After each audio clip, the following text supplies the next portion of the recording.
So, about 18 months ago, I put a video together on the channel discussing whether or not Final Fantasy VII Remake was actually a remake, or if it was a sequel, in fact. It's a sequel, by the way. Now, the reason that I did this was predominantly to try and dispel some of the disappointment in the community, and to give people who disliked Remake another way to view it so that it can change their perspective and hopefully give them more enjoyment from it. And a few people did say that viewing it as a sequel definitely helped. But I was a much smaller channel back then, and pretty much no one saw the video, so the mission kind of failed. But I'm nothing if not persistent, and I feel that not only have I refined my thoughts on this a little bit, but I'm a bit better at making these videos, so hopefully I can do a better job of it this time round. Also, the timeline video is breaking my soul a little bit. I've completely deleted and restarted it twice, so it's coming, but this is for now. So, I'm here again to go over my thoughts on Final Fantasy VII Remake, and why in my opinion, it's actually a sequel. Don't forget to hit like on the video and subscribe for future content. It definitely helps the channel grow, and we are on a big push at the minute for 1k subs. I desperately want to get to that 1k mark, so please do hit the like button. But let's get on with it. So the first thing that I use as evidence that Remake is in fact a sequel is the words of the devs themselves. We have this little snippet from the first Remake Ultimania, I believe it is, where Nomura states that not only did they want to do a fifth part of the compilation all along, but that remake is that fifth part of the compilation. Now my logic immediately says to me, well, if it's a remake, it's not a new part of the compilation. It's just an existing part of the compilation, remade and expanded. The fact that it's being described as a part of the compilation, as the fifth part of the compilation, tells me that it isn't a remake, because it would just be part, it'd be pre-compilation, done again. Now don't get me wrong, the developers have said a lot of things over the years that conflict and contradict with each other, so I don't take this as any kind of perfect proof or immaculate proof that Remake is actually a sequel. But when you combine it with other things, then it does carry some weight. And these other things, unsurprisingly, come from Remake itself. Straight off the bat in Final Fantasy VII Remake, you've got Cloud being literally harassed by Sephiroth. But if you look back to the original game, the Genovaroth that we're chasing throughout it doesn't actually even recognise Cloud initially. And this is a substantial change. This is Sephiroth trying to destabilise Cloud and manipulate him far earlier than he ever did. He knows Cloud immediately. But why? Why is this happening? The only real explanation that makes sense to me is that he knows what Cloud goes on to do, and wants to accelerate the process of breaking Cloud's psyche in an attempt to gain control of him rather than have Cloud recover and eventually defeat him. But if none of these things have already happened, then why does Sephiroth want to stop them? And if they have already happened, that puts Final Fantasy VII Remake into the territory of being a reaction to the OG and the compilation so far, a result of what's already happened. What's already happened. And that makes Remake a sequel to me. But there is more. We could dive into Aerith's knowledge of the future. I personally think her future knowledge comes as a result of Sephiroth's actions. I don't think we're dealing with an Aerith from the future here. I think she knows what she knows because of something that Sephiroth's done. And I don't think he's intended to give Aerith knowledge. I think it's just like a byproduct, basically. But anyway, I'm not going into that.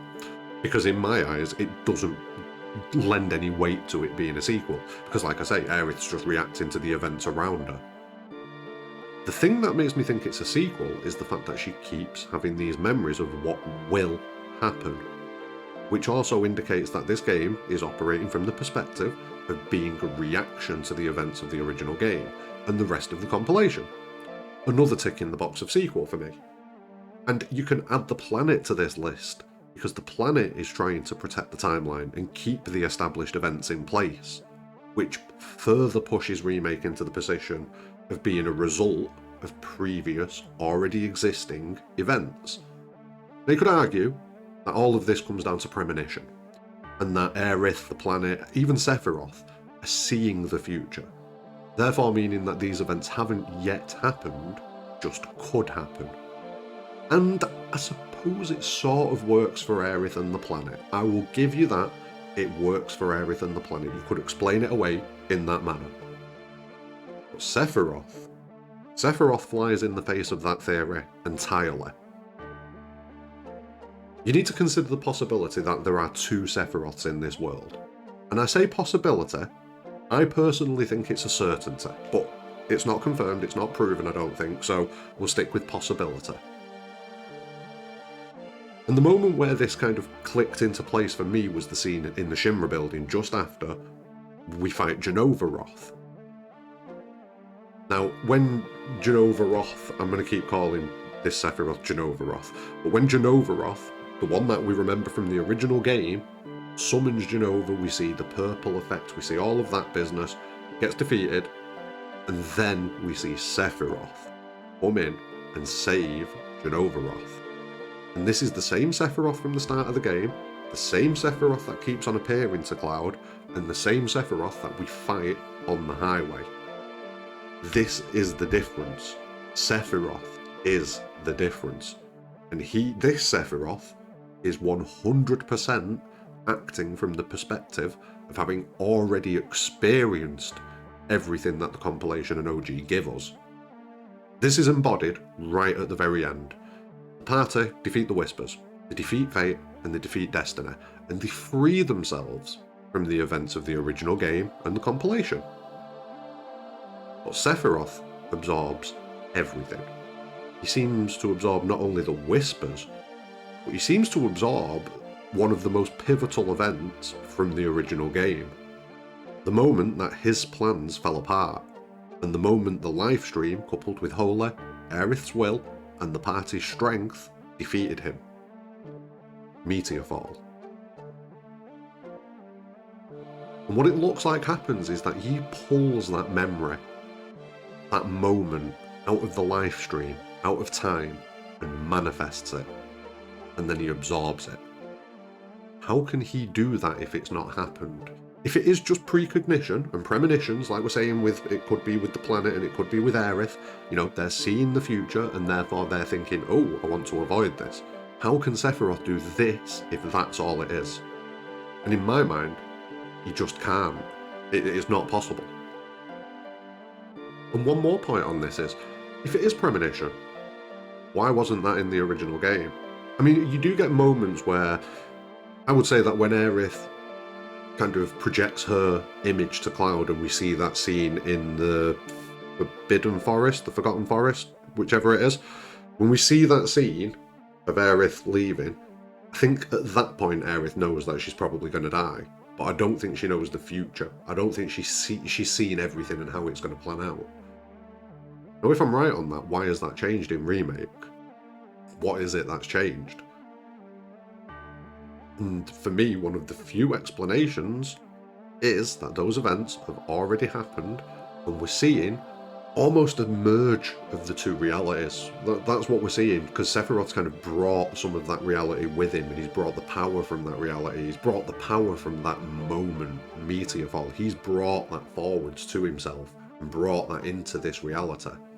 He has to have brought it from somewhere. And when he's done this, and when he's been trying to do this, memories have started seeping through into the live stream of Remake, and this is how Aerith and the planet know what's going on.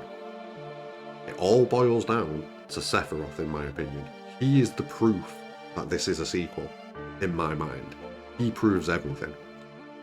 But all of that is before we look at another massive change that takes place. And this doesn't prove that it's going to be a sequel in the same way, but I feel it is just as important, just as powerful. Now, in the previous video, I went on a little bit of a tangent about Star Trek and the different timelines that occurred. Well, it's a timeline split that occurs when a certain event happens in the timeline. And this is when Romulus is destroyed, Spock and another character go back in time, and it spawns a completely new timeline that's very similar to the original one, but is very different. And as time goes on, it becomes more and more divergent from the original timeline.